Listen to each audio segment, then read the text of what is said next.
السلام علیکم ورحمۃ اللہ وبرکاتہ۔ کچھ دن پہلے ہم نے ایک ویڈیو اپلوڈ کی تھی سلسلہ اذکار اور مسنون دعاؤں کے متعلقہ۔ انشاءاللہ ہم ویڈیوز بنائیں گے۔ آج اس حوالے سے ہماری یہ پہلی ویڈیو ہے جو کہ بڑی ہی اہم ہے، بہت زیادہ اہم ہے۔ کافی بھائیوں کے اصرار پر ہم بات کر رہے ہیں آج اذان اور اس کی دعاؤں کے متعلقہ۔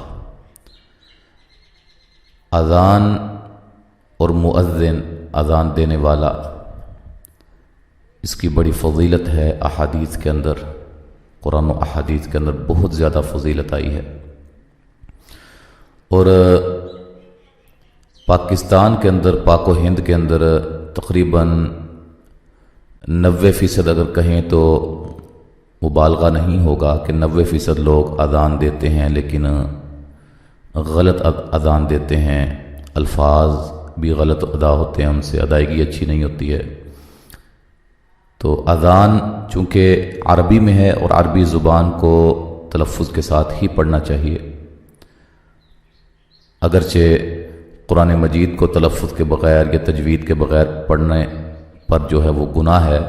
جو بندہ جان بوجھ کر قرآن مجید کو تجوید کے خلاف پڑھتا ہے وہ گناہ گار ہے۔ جس طرح کہ علامہ جزری رحمہ اللہ تعالی مقدمۃ الجزریہ میں فرماتے ہیں کہ وَالْأَخْذُ بِالتَّجْوِيدِ حَتْمٌ لَازِمٌ مَنْ لَمْ يُجَوِّدِ الْقُرْآنَ آثِمٌ۔ تجوید کا علم حاصل کرنا یہ ضروری ہے۔ جو بندہ قرآن مجید کو تجوید کے ساتھ نہیں پڑھتا وہ گناہ گار ہے۔ تو عربی زبان احادیث جو ہیں یا دعائیں جو ہیں یہ بھی ہمیں تلفظ کے ساتھ ہی پڑھنی چاہیے، جو عربی زبان کا ایک مزہ ہے، کیونکہ ہم اپنی زبان کو اپنے تلفظ میں پڑھتے ہیں۔ اگر ہم غلط پڑھیں گے، دروازہ کو دروازہ کہیں گے یا الماری کو الماری کہیں گے، تو ہماری زبان والے ہی ہم پر جو ہے وہ ہنسیں گے اور کہیں گے یہ کیسے تم بول رہے ہو، یہ درست نہیں ہے۔ ایسے ہی عربی زبان ہے، عربی زبان کو ان کے انداز میں، ان کے تلفظ میں ہی پڑھنا چاہیے اہل عرب کے۔ تو سب سے پہلے ہم بات کرتے ہیں اذان اور مؤذن کی فضیلت صحیح احادیث کی روشنی میں۔ اس سے پہلے بھی میں کہہ چکا ہوں کہ جو بھی اللہ کے فضل و کرم سے اس چینل پہ جو بھی بات ہوگی، جو بھی آپ کو گائیڈ کیا جائے گا، آپ کی رہنمائی کی جائے گی، وہ قرآن و حدیث کے مطابق ہی ہوگی انشاءاللہ تعالی۔ کما حق ہو، ہم کوشش کریں گے کہ ہم قرآن و حدیث سے باہر نہ جائیں۔ تو آج ہم بات کرتے ہیں فضیلت کس کی؟ اذان اور مؤذن کی، ٹھیک ہے، صحیح احادیث کی روشنی میں۔ تو سب سے پہلے صحیح بخاری کے اندر ایک حدیث ہے، سیدنا ابو سعید خدری رضی اللہ تعالی بیان کرتے ہیں کہ رسول اللہ صلی اللہ علیہ وسلم نے فرمایا، مؤذن کی آواز جنات، انسان اور جو چیز بھی سنتی ہے وہ قیامت کے دن اس کے لیے گواہی دے گی۔ اللہ اکبر۔ یہ حدیث کس کے اندر ہے؟ صحیح بخاری کے اندر ہے، ٹھیک ہے۔ دوسری حدیث صحیح مسلم کے اندر، اس میں یہ الفاظ ہیں، اس کا ترجمہ میں بیان کروں گا تاکہ ہماری ویڈیو جو ہے وہ زیادہ طوالت اختیار نہ کرے، کہ سیدنا معاویہ رضی اللہ تعالی عنہ سے روایت ہے کہ میں نے رسول اللہ صلی اللہ علیہ وسلم سے سنا، قیامت کے دن اذان دینے والوں کی گردنیں تمام لوگوں سے لمبی ہوں گی۔ اللہ اکبر، سبحان اللہ۔ یعنی کہ اللہ تعالیٰ کا نام بلند کرنے کی وجہ سے وہ نمایاں ہوں گے۔ یہ کس کے اندر ہے؟ صحیح مسلم کے اندر حدیث ہے۔ اب تیسری حدیث وہ صحیح بخاری کے اندر ہے۔ سیدنا ابو ہریرہ رضی اللہ تعالی عنہ سے روایت ہے کہ رسول اللہ صلی اللہ علیہ وسلم نے فرمایا، جب نماز کے لیے اذان دی جاتی ہے تو شیطان پیٹھ پھیر کر بھاگ جاتا ہے، اور اس حالت میں بھاگتا ہے کہ اس کی ہوا آواز سمیت خارج ہو رہی ہوتی ہے۔ وہ اتنی دور بھاگ جاتا ہے کہ وہاں اس کے کانوں میں اذان کی آواز نہیں آتی۔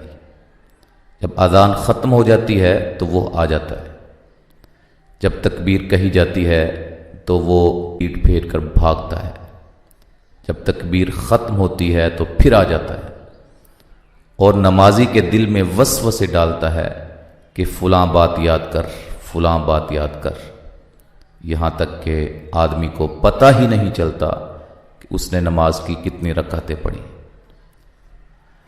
آپ اندازہ لگائیں کہ شیطان ہمارا کتنا ازلی اور کتنا بڑا دشمن ہے۔ ان الشیطان لکم عدو مبین، واضح دشمن، ہمیں واضح بتلا دیا گیا ہے کہ یہ تمہارا دشمن ہے، پھر بھی ہم اس سے بچنے کی کوشش نہیں کرتے ہیں۔ شیطان ہماری نمازوں کو خراب کرتا ہے۔ اگر ہم اذان کی آواز سن کر مسجد میں نہ آئیں، کہیں اپنے کاموں پہ مصروف ہو جائیں، تو آپ اندازہ لگا سکتے ہیں کہ ہم شیطان ہیں یا انسان ہیں، رحمان کے بندے ہیں یا شیطان کے چیلے ہیں۔ یہ ہمارے لیے لمحہ فکریہ ہے۔ اب ہم بات کرتے ہیں اذان کے کلمات کے حوالے سے۔ سب سے پہلے ہم سیکھیں گے اذان کے کلمات، پھر انشاءاللہ مکمل اذان وہ بھی میں آپ کو پڑھ کے سناؤں گا تلفظ کے ساتھ۔ جو اذان آپ کے سامنے لکھا ہوا ہے یہ اصل میں ہے اللہ اکبر، اللہ اکبر، ٹھیک ہے؟ یہ مکمل جو میں نے آپ کے سامنے پڑھا ہے اسی طرح ہے، مکمل اصلی۔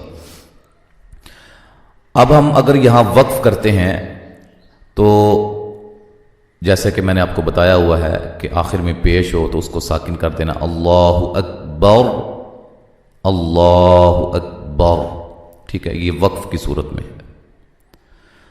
اگر ہم ملا کے پڑھتے ہیں نا تو پھر کیسے پڑھیں گے؟ اللہ اکبر اللہ، یہ جو حمزہ وصلی ہے یہ درمیان میں سے گر جائے گا۔ جب ہم اس کو ملا کے پڑھیں گے تو اللہ اکبر، اللہ اکبر، یا اکبر نہیں پڑھنا بلکہ کیا کیسے پڑھنا ہے؟ اللہ اکبر، اللہ اکبر۔ اب اس میں جو غلطیاں ہوتی ہیں وہ سب سے پہلے تو لفظ اللہ کو باریک کر دیا جاتا ہے، اللہ اکبر، اللہ اکبر۔ اب اللہ، یہ اللہ نہیں ہے، وہ اللہ وہ الگ ہوتا ہے، حمزہ زبر لام، اللہ زبر الف لا، اللہ، یہ اللہ ہے۔ لفظ اللہ کو اسم جلالہ ہے، اس کو موٹا کر کے ادا کرنا ہے، ٹھیک ہے؟ اور اس کے بعد اکبر، اللہ اکبر، اس کو ایسے پڑھنا ہے، ٹھیک ہے؟ اس کے اندر جیسے میں نے پڑھا ہے، اس کے علاوہ جو بھی بندہ پڑھتا ہے یا آپ سنتے ہیں تو وہ غلط ادائیگی ہے۔ اچھا، اس کے بعد جو کلمہ ہے الگ سے وہ ہے اشہد اللہ الہ الا اللہ۔ اب اس میں غلطیاں کیا ہوتی ہیں؟ اشہاد، ہا کو لمبا کر دیا جاتا ہے، اور اشہاد دو، اب دو پیش کو معروف کی بجائے مجہول پڑھا جاتا ہے، دو پڑھتے ہیں، دو ہے اشہدو۔ اس کو کیسے پڑھیں گے؟ اشہدو، ٹھیک ہے؟ دال کو لمبا نہیں کریں گے، ہا کو لمبا نہیں کریں گے۔ اس کے بعد اللہ، اشہدو اللہ۔ تو میں نے کئی جو بزرگوں کی آواز میں اذان سنی ہے وہ ان لا پڑھ دیتے ہیں، ان لا، اشہدو ان لا، ایسے کر کے، تو یہ غلط ہے۔ یہ نون ساکن کا جو ہے وہ ادغام ہو جائے گا لام کے اندر، ٹھیک ہے؟ ادغام تام یا ادغام بلا غنہ، ٹھیک ہے؟ ادغام بلا غنہ ہوگا۔ اللہ، اس کو اشہدو اللہ پڑھنا ہے، ان لا نہیں پڑھنا، ٹھیک ہے؟ اچھا، لام پہ آپ مد کر سکتے ہیں، الف مدہ کے بعد حمزہ دوسرے کلمہ کی شروع میں ہے، یہاں آپ مد کریں گے، مد جائز۔ اشہد اللہ الہ الا، لا اس کو لمبا کریں گے، ایک الف کے مد، ایک الف کے برابر، ٹھیک ہے؟ آگے الا اللہ، لفظ اللہ کو یہاں بھی موٹا ادا کریں گے، ٹھیک ہے جی؟ اچھا جی، اب اس کی صحیح ادائیگی کیا ہے؟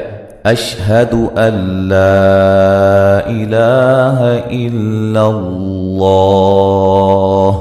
ٹھیک ہے، یہ آخر میں پیش ہے، جب وقف کریں گے تو ہاں ساکن ہو جائے گی۔ اس کے بعد ہے اشہدو، یہ بھی اسی طرح پڑھیں گے، ٹھیک ہے، جیسے میں نے آپ کو بتایا ہے۔ اس میں غلطیاں بھی یہی ہیں، اشہدو انا محمد رسول اللہ۔ اب اس میں کیا ہے، نون کو لمبا کر دیا جاتا ہے، میم کو لمبا کر دیا جاتا ہے، ہا کو لمبا کر دیا جاتا ہے، ٹھیک ہے۔ اچھا، تو اس میں کیا کریں گے، اشہدو، اس کے بعد نون مشدد پہ غنہ کریں گے، ان یہاں بھی میم مشدد ہے، نون مشدد ہے، یہ دونوں پہ غنہ کر کے پڑھنا ہے۔ در رسول اللہ، یہاں نون تنوین کا ادغام ہے، بلا غنہ ہے، ٹھیک ہے، اس کو دن رسول اللہ نہیں کہنا، محمد دن رسول اللہ ایسے نہیں پڑھیں گے۔ ہاں، اس میں جو غلطی ہوتی ہے نا وہ یہ ہوتی ہے، کچھ لوگ اس کو ایسے بھی پڑھ دیتے ہیں، اشہد ان محمد الرسول اللہ، محمد الرسول اللہ دال کے اوپر پیشیں پڑھ دیتے ہیں، اس طرح بھی پڑھنا بالکل غلط ہے، ٹھیک ہے۔ انا کے بعد اسم جو ہے وہ حالت نصب میں چلا جاتا ہے۔ اس کو کیسے پڑھیں گے، اشہد ان محمد رسول اللہ، ٹھیک ہے جی۔ اس کے بعد حی علی الصلاۃ، اچھا اب یہاں غلطی کیا ہوتی ہے، حی علی الصلاۃ، عین کی بجائے حمزہ پڑھ دیتے ہیں، یا کو لمبا کر دیتے ہیں، اس ہا کو ہا پڑھ دیتے ہیں، حی علی الصلاۃ، سین کی صاد کے بجائے سین پڑھ دیا جاتا ہے۔ یہ بات یاد رکھیں، عربی زبان کے اندر ایک حرف کی بجائے اگر دوسرا حرف پڑھا جائے تو معنی چینج ہو جاتے ہیں، ٹھیک ہے۔ جیسے قل، قاف موٹا، اس کا معنی قل، اس کا مطلب ہے کہہ دیجئے، ٹھیک ہے۔ اگر ہم قاف کی بجائے کاف پڑھ دیں، کل والا کاف، کل، اس کا مطلب ہو جائے گا کھا لیجئے یا کھاؤ، قل کہو، کل کھاؤ، ٹھیک ہے۔ ایسے ہی معنی بہت زیادہ ایسے کلمات ہیں جن کی میں ابھی مثالیں جو ہے وہ نہیں دوں گا، صرف ایک مثال دے کے آپ کو مزید بات کو واضح کروں گا۔ قلبن، قلبن موٹے قاف کے ساتھ، اس کا مطلب ہوتا ہے دل، عربی زبان میں قلبن کا مطلب دل ہوتا ہے۔ اگر اس کو چھوٹے کاف کے ساتھ پڑھا جائے کلبن تو اس کا مطلب ہوتا ہے کتا، ڈاگ۔ اب دیکھیں قاف کی بجائے کاف پڑھا تو معنی کتنا چینج ہو گیا۔ ایسے ہی حیا ہا، اس کو حیا کو ہا کی آواز میں پڑھیں گے، ہا کی بجائے ہا پڑھیں گے تو معنی چینج ہو جائے گا، ٹھیک ہے۔ عین کی بجائے حمزہ پڑھیں گے، غلط ہوگا، صاد کی بجائے سین پڑھیں گے، یہ بھی غلط ہوگا، ٹھیک ہے۔ اس کے بعد یا کو لمبا کریں گے تو یہ بھی غلط ہو جائے گا، ٹھیک ہے۔ حی علی الصلاۃ، یہ گولتا کو جو ہے وہ کیا کر دینا ہے، ہائے ساکنہ میں تبدیل کر دینا ہے وقف کی صورت میں۔ اذان میں ہم وقف ہی کرتے ہیں نا، یہاں ہم یہاں ٹھہرتے ہیں حی علی الصلاۃ، اس کو حی علی الصلاۃ۔ اچھا، ایک اور غلطی ہوتی ہے، وہ اکثر حفاظ سے بھی ہو جاتی ہے کہ حی علی الصلاۃ، آخر میں ہا ہے، وہ ہا کی آواز نکال دیتے ہیں، حی علی الصلاۃ ایسے پڑھ دیتے ہیں، ٹھیک ہے۔ تو یہ آپ نے اس کو درست کرنا ہے۔ کیسے پڑھیں گے اس کو، صحیح ادائیگی کیا ہوگی، حی علی الصلاۃ، ٹھیک ہے جی۔ اس کے بعد یہ بھی حیا نہیں پڑھنا، یہ حیا نہیں پڑھنا، علی الفلاح نہیں پڑھنا، علی الفلاح، یہ بھی الف مدہ کے بعد کرے جو ہے وہ حرف ساکن ہو رہا ہے، یہاں آپ بڑی مد کے ساتھ وقف جو ہے وہ کریں گے، ادھر بھی ایسے ہی ہے۔ اس کو ہم کیسے پڑھیں گے، صحیح ادائیگی کیا ہوگی، کیونکہ میں یہاں آپ کو یہاں بتا چکا، سمجھا چکا ہوں ان دو کلمات جو پہلے الفاظ ہیں ان کے بارے میں۔ اس کو پڑھیں گے حی علی یا کو لمبا نہیں کریں گے، حی علی الفلاح، ٹھیک ہے جی۔ اس کے بعد فجر کی اذان میں کچھ کلمات ہوتے ہیں وہ زائد ہوتے ہیں، جو اللہ کے نبی صلی اللہ علیہ وسلم نے ہمیں سکھلائے ہیں، وہ ہیں حی علی الفلاح کے بعد یہ، ٹھیک ہے۔ یہ صرف فجر کی اذان میں، بقیہ اذان میں یہ نہیں ہوتے۔ تو اس کو ہم کیسے پڑھیں گے، صاد کو موٹا ادا کریں گے، صاد کو موٹا ادا کریں گے، لا یہ مد اصلی ہے، تا کو لمبا نہیں کریں گے، خوئی خوا کو موٹا ادا کریں گے، اور یہ یا لین ہے، اور را کو موٹا ادا کریں گے، غنہ کریں گے، ہاں نون تنوین کا ادغام ہوگا، ٹھیک ہے۔ مینن نون مشدد پہ غنہ ہوگا، نو وولین ہے، وقف کی صورت میں بڑی مد کے ساتھ جو ہے وہ ہم پڑھیں گے۔ اب اس میں غلطیاں کیا ہوتی ہیں؟ الصلاۃ خیرٌ خیرٌ، اب دیکھو کیا یہ خیرٌ کی بجائے خیرٌ بنا دیا جاتا ہے، پنجابی بولنا شروع کر دیتے ہیں، ہم عربی زبان کو پنجابی میں پڑھنا شروع کر دیتے ہیں۔ قرآن مجید کو بھی اسی طرح ہم قرآن مجید کو بھی عربی زبان کی بجائے پنجابی میں پڑھتے ہیں، ٹھیک ہے۔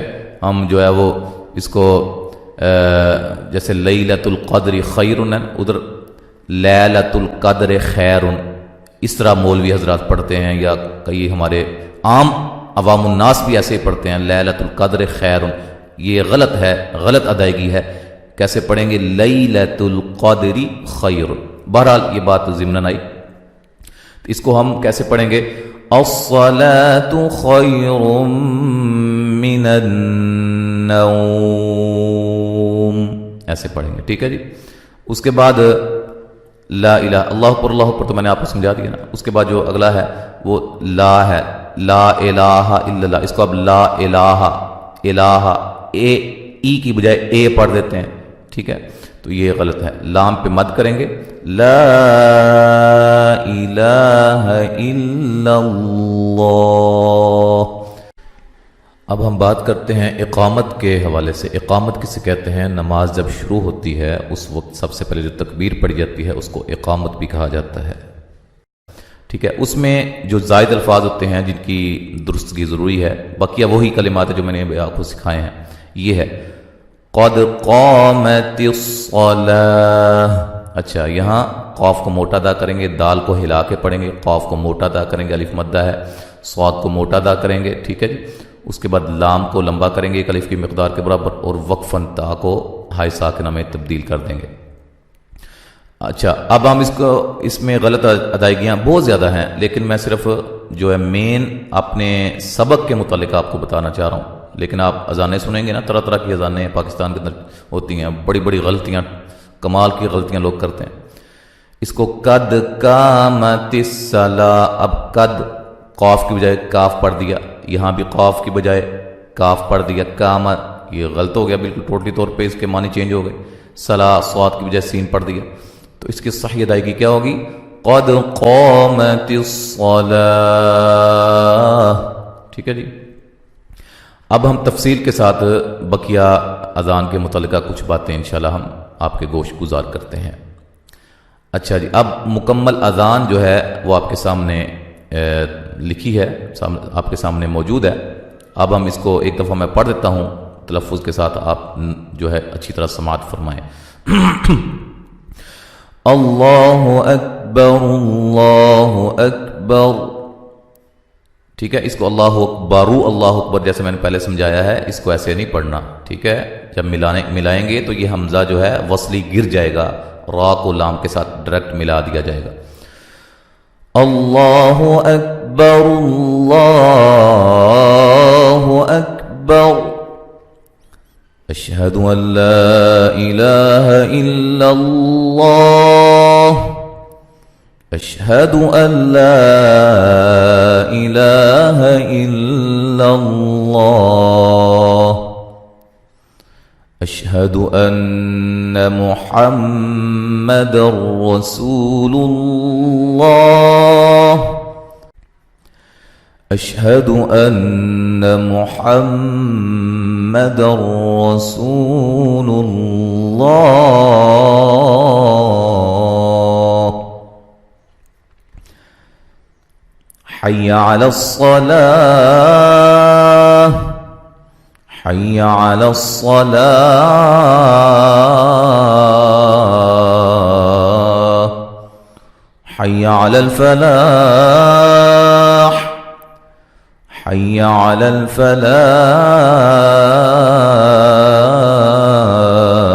الفلاح، اللہ اکبر اللہ اکبر، لا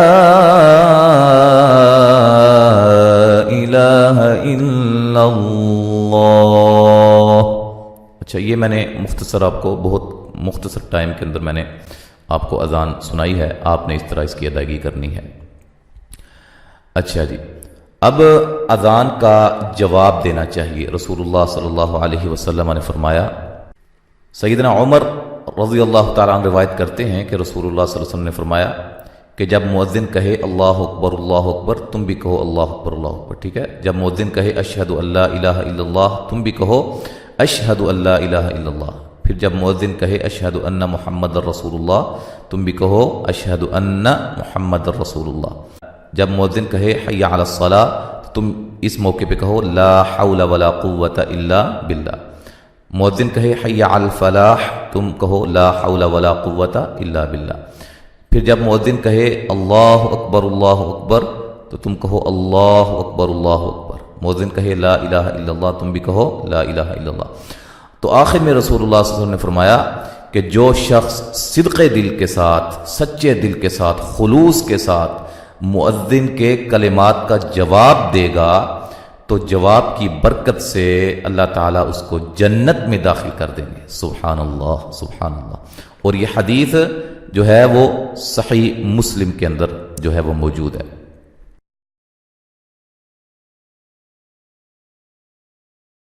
تکبیر جسے ہم کہتے ہیں اذان نماز جب شروع ہوتی ہے. اچھا، تو اس میں جو ہے وہ ایک بات یاد رکھیں جو کہ یہاں ایک مسئلہ آپ کو بتانا وہ ضروری ہے.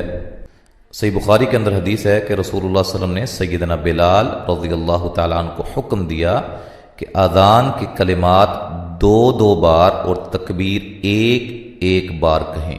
ٹھیک ہے، یہاں جو بڑا ہی ایک اہم مسئلہ ہے وہ بیان کیا گیا. کیا ہوتا ہے، اذان ہم اکیری دیتے ہیں اور تکبیر کو ہم ڈبل کر دیتے ہیں. جب اذان سنگل ہوگی، اکیری ہوگی تو تکبیر بھی اکیری کی جائے گی. ٹھیک ہے، کہی جائے گی. اگر اذان ڈبل ہے تو تکبیر بھی ڈبل ہوگی. اذان کو جو ہے وہ ڈبل اذان کسے کہا جاتا ہے؟ تو وہ صرف اشہد ان لا الہ الا اللہ، اشہد ان لا الہ الا اللہ، اشہد ان محمد رسول اللہ، اشہد ان محمد رسول اللہ پڑھ کے نا پھر دوبارہ پڑھنا ہے اشہد ان لا الہ الا اللہ، اشہد ان لا الہ الا اللہ، اشہد ان محمد رسول اللہ، اشہد ان محمد رسول اللہ. اس کو ڈبل اذان کہا جاتا ہے. اور پھر تکبیر اس کے ساتھ تکبیر جو ہوگی ڈبل ہوگی. اللہ اکبر اللہ اکبر اللہ اکبر اللہ اکبر. یہ جو آپ کے سامنے لکھی ہے یہ سنگل ہے، اکہری ہے. اگر اذان اکہری ہے تو یہ مسئلہ ذہن میں رہے، اگر اذان اکہری دی گئی ہے تو اس کے ساتھ تکبیر بھی اکہری دی جائے گی، جیسے میں نے بھی آپ کو حدیث سنائی ہے حضرت بلال رضی اللہ تعالیٰ عنہ کے حوالے سے. دوسری حدیث وہ ابو داؤد کے اندر اور جو ہے وہ سنن نسائی کے اندر موجود ہے کہ سیدنا عبداللہ بن عمر رضی اللہ تعالیٰ عنہ فرماتے ہیں کہ رسول اللہ صلی اللہ علیہ وسلم کے زمانے میں اذان کے کلمات 2 بار، یعنی کہ اشہد ان لا الہ الا اللہ، اشہد ان لا الہ الا اللہ، پھر اشہد ان محمد رسول اللہ، اشہد ان محمد رسول اللہ، حی علی الصلاۃ حی علی الصلاۃ، یعنی کہ 2 بار. اور تکبیر کے کلمات 1 بار کہے جاتے تھے، یعنی کہ اللہ اکبر بس، پھر اشہد ان لا الہ الا اللہ، پھر اشہد ان محمد رسول اللہ، ایسے کر کے. سوائے اس کے کہ مؤذن قد قامت الصلاۃ 2 بار کہتا تھا، یعنی کہ جب قد قامت الصلاۃ کہنا ہے وہ 2 بار کہنا ہے، جیسے آپ کے سامنے ادھر لکھا بھی ہوا ہے. تو تکبیر کو ہم کیسے پڑھیں گے؟ ایک دفعہ سماعت فرما لیں.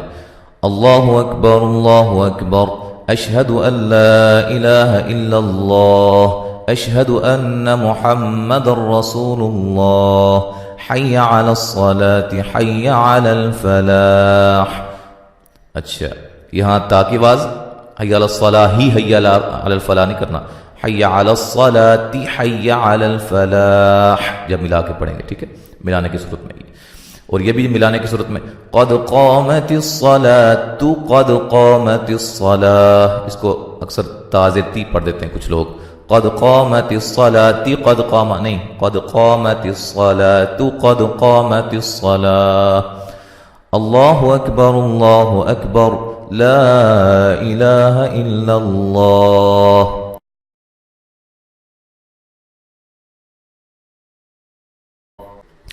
اب اذان کے بعد کی جو دعائیں ہیں اس میں سب سے پہلے صحیح مسلم کے اندر حضرت عبداللہ بن عامر بن عاص رضی اللہ تعالی عنہما روایت کرتے ہیں کہ رسول اللہ صلی اللہ علیہ وسلم نے فرمایا کہ جب تم مؤذن کی آواز سنو تو مؤذن کی جواب جو وہ پڑھے اس کا جواب دو. ٹھیک ہے، جس طرح وہ کہتا ہے۔ جب اذان ختم ہو جائے تو پھر مجھ پر درود پڑھو، مجھ پر درود پڑھو۔ اچھا، پس تحقیق جو مجھ پر ایک بار درود بھیجتا ہے اللہ اس پر 10 بار رحمت بھیجتا ہے، رحمت نازل فرماتا ہے۔ اور یہ حدیث کس کے اندر ہے؟ صحیح مسلم کے اندر ہے۔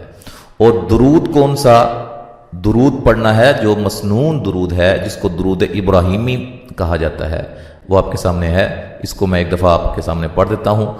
اللہم صلی علی محمد وعلی آل محمد کما صلیت علی ابراہیم وعلی آل ابراہیم انک حمید مجید۔ اس کے بعد اس کا اگلا حصہ، اللہم بارک علی محمد وعلی آل محمد کما بارکت علی ابراہیم وعلی آل ابراہیم انک حمید مجید۔ یہاں اگر آپ نے وقف کر دیا تو کوئی بات نہیں ہے، آگے سے پیچھے سے ملانے کی ضرورت نہیں ہے، آپ آگے سے پڑھ لیں، ٹھیک ہے جی۔ اچھا، یہاں آ کر وقف کر دیں۔ اس میں صرف یہ بارک ہے، با الف مدہ ہے، کاف کو ہلانا نہیں ہے، یہاں بارکتا ہے، باقی وہی کلمات ہیں جو ہے۔ اچھا جی، یہ آپ کو درود کی فضیلت کے بارے میں بھی پتہ چل گیا کہ جو بندہ اذان سننے کے بعد اذان کا جواب دیتا ہے اور اس کے بعد درود پڑھتا ہے تو اللہ تعالیٰ اس پر 10 رحمتیں نازل فرماتے ہیں۔ اس کے بعد جو اذان کی دعا ہے، جو مین دعا ہے، وہ آپ کے سامنے یہ ہے۔ پہلے اس کو ہم پڑھتے ہیں، پھر اس کے بعد اس کی فضیلت بیان کرتے ہیں۔ اللہم،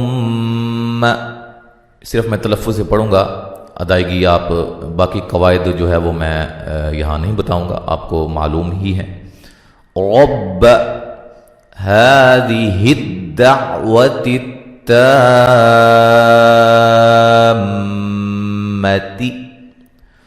والصلاة القائمة آت محمدا الوسيلة والفضيلة۔ یہ لام کے اوپر جزم رہ گئی ہے، جو ہے مس ہو گئی ہے، یہ آپ نے جزم پڑھنی ہے۔ نیل نون چھوٹی جو ہے، یہ نون قطنی والا قاعدہ اس میں لگ رہا ہے، وہ آپ اس میں ہمارے جو قواعد آپ ہم نے سمجھائے ہیں اس میں آپ دیکھ سکتے ہیں۔ یہاں بھی لام کے اوپر جزم پڑھیں گے۔ وَابْعَثْهُ مَقَامًا مَحْمُودًا الَّذِي وَعَدتَّهُ۔ ٹھیک ہے، یہ بھی نون قطنی والا قاعدہ ہے، اصل میں محمودن تھا، محمودن الذی، یہ محمدن الوسیلۃ تھا، ٹھیک ہے۔ تو اس میں نون قطنی والا قاعدہ میں یہاں نہیں سمجھاؤں گا، اس کو آپ وہاں جا کر اچھی طرح سمجھ لیں۔